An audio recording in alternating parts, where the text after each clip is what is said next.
Salut les nouveaux guitaristes, jeunes ou vieux, il n'y a pas d'âge pour commencer. Après les bases sur l'accordage, le solfège, les accords, voici le dernier des tutos théoriques et indispensables avant de démarrer concrètement la guitare sur des titres.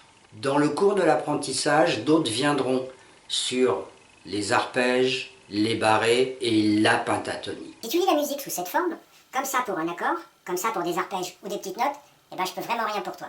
Parce que d'une part, il faut maîtriser la lecture du solfège traditionnel, et d'autre part, il faut le transposer sur le manche de la guitare. Et ça, je sais pas faire.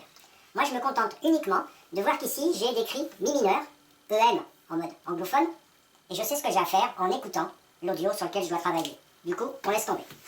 Pour garder l'exemple du mi mineur, sur un diagramme, il s'écrit de cette manière. Le type de lecture que je vais t'apprendre aujourd'hui s'appelle les tablatures. Une autre manière d'écrire la musique pour les guitaristes.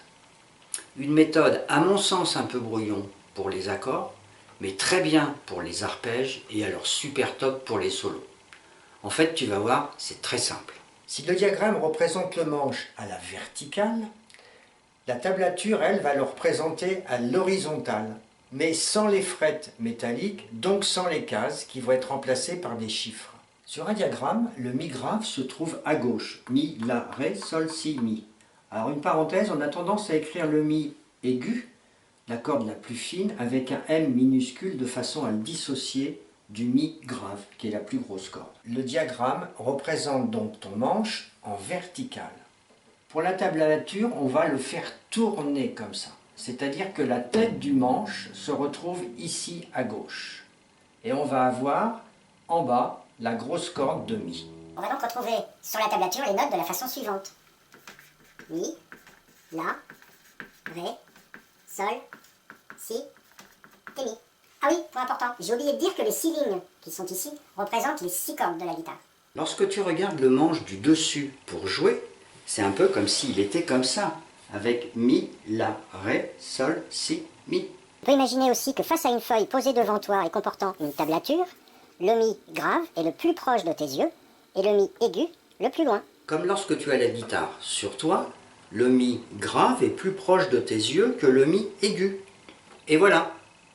Bon, je pense qu'avec toutes ces images, maintenant c'est clair pour le sens de lecture de la tablature. Je vais maintenant transcrire de la forme diagramme à la forme tablature cet accord de Mi mineur qui s'écrit EM en mode anglophone. Tu as bien retenu qu'on a ici en verticale les cordes Mi, La, Ré, Sol, Si, Mi. C'est les mêmes cordes qu'on retrouve en horizontale, Mi, La, Ré, Sol, Si, Mi. On va prendre la première corde qui est la corde de Mi, la grosse corde. Sur l'accord, il y a un 0 ici, ça veut dire qu'elle est jouée à vide. Et bien sur ce Mi là, qui est la même corde, on va écrire un 0, parce qu'elle se joue à vide. La deuxième corde, la corde de La, on est en deuxième case. On va donc ici mettre un 2, parce qu'on va jouer en deuxième case. En plus, je l'écris au-dessus parce que ce n'est pas un arpège ou un solo, mais c'est un accord. On va tout jouer en même temps. On passe à la troisième corde, la corde de Ré. Elle est aussi jouée en deuxième case. Sur la corde de Ré, on va avoir un 2. Et les trois dernières, Sol, Si, Mi, elles sont à 0. 0, 0, 0. On a ici, en tablature, la même chose que ça. C'est pour ça que je dis que c'est un petit peu brouillon, à mon sens. C'est plus simple de le lire ici. Là où la tablature est très intéressante, c'est pour les arpèges, par exemple. Un arpège, c'est le fait d'égrener les cordes. C'est-à-dire qu'au lieu de jouer sur un accord la totalité d'un seul coup, on joue les cordes une à une. On va écrire un arpège sur ce même accord. Je vais l'écrire de la façon suivante. 0, 0, 0, 0. Ça va se jouer comme ça.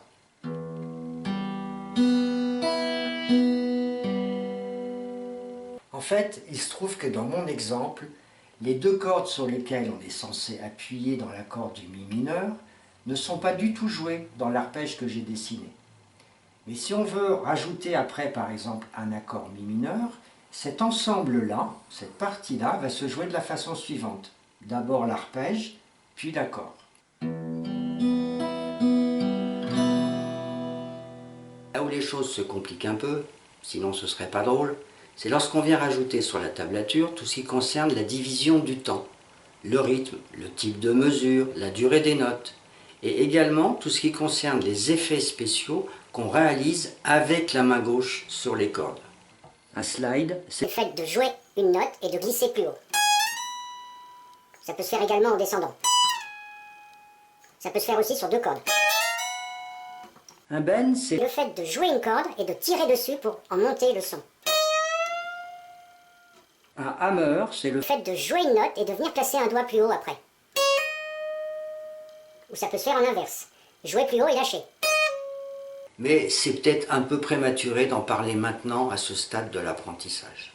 Alors une autre fois, ou s'il y a un besoin spécifique, peut-être dans une minute. Avec les tablatures, le fait d'être débutant ne t'empêche pas de vouloir jouer des solos compliqués comme Europa de Santana. Au moins le début. C'est les petites notes que j'ai fait en intro. Sur ton moteur de recherche, tu tapes Europa Tabs. Tu vas tomber sur ce genre de page. On va épurer cette page en supprimant tout ce dont tu n'as pas besoin. Le titre et les accords en diagramme. La tablature concernant la guitare basse. Et toutes les petites indications qui en fait sont les mêmes qu'on retrouve dans le solfège traditionnel. C'est plus clair, non? En fait, tu aurais pu directement tomber sur cette page. Et je voulais te présenter celle-ci pour te démontrer que sur une tablature, on peut tout écrire exactement comme on le fait dans l'écriture de la musique traditionnelle. Finalement, en dehors des traits verticaux qui marquent les différentes mesures et dont tu peux faire abstraction, il reste les 6 cordes, mi, la, ré, sol, si, mi, des chiffres et quelques petits symboles que tu vas très vite comprendre. Comme je dis souvent, pour comprendre la musique, ton meilleur allié, ce sera ton oreille. Les deux, bien évidemment. Alors écoute ces quelques notes.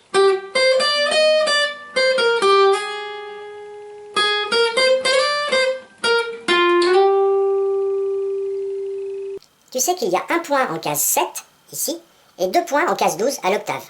Et cette tablature se joue entre la case 8 et la case 12. C'est assez simple de se repérer. La première partie démarre sur la corde de Si en 8e case. Après, en 8e case, la corde de Mi. 10e case.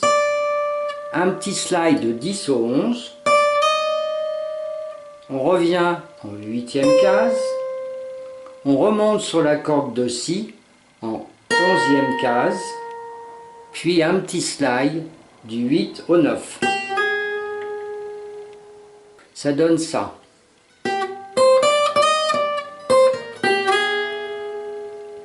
La deuxième partie, on démarre en 9e case sur la corde de Si. 9, 11, on passe sur la corde de Mi, 8, un petit slide du 8 au 10, on revient sur le 8, on remonte sur la corde de Si en 11, et pour finir, un slide de la 10 à la 12.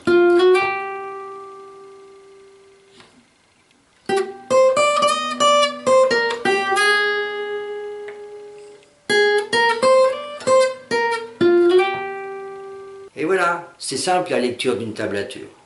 Il te reste juste à répéter et répéter ces quelques notes, histoire de les mémoriser. Je ne te donne pas d'indication sur les doigts à utiliser. Tu feras ce qui te semble le mieux dans l'enchaînement par rapport à la note d'avant et la note d'après. En résumé, la tablature, c'est un moyen génial pour éviter la complexité et la lourdeur du solfège traditionnel. Mais il faut quand même avoir de la mémoire et de l'oreille. Pour ces quelques notes, si au début tu vas les jouer de façon un peu saccadée et hésitante, comme ça,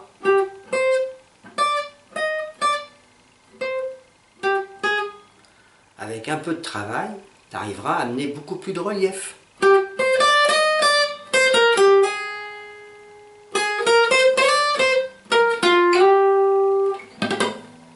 Salut les guitaristes!